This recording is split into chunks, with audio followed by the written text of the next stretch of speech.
Divine Solution Parish. Ayé bá mi dá mi lọ́rùn o. Ọlọ́run ọba tó fún mi láyọ̀ bá mi ṣe tèmi. Celestial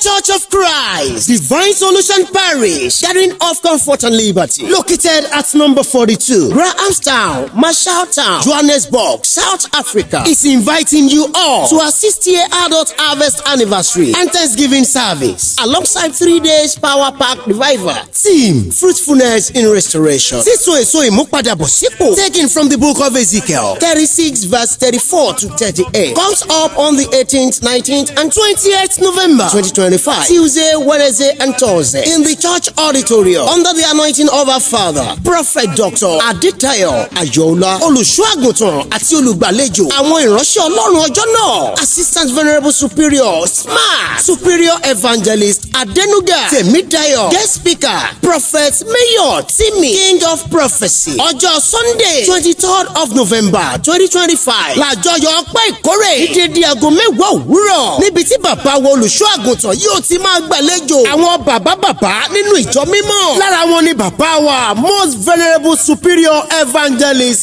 Professor Julius Ọmọníyì Ògúnṣọlá JP, General Superintendent South African Diocese, àti bàbá wa Venerable Superior Evangelist Dr. Abiodun Yusuf, Head of Diocese SLDC.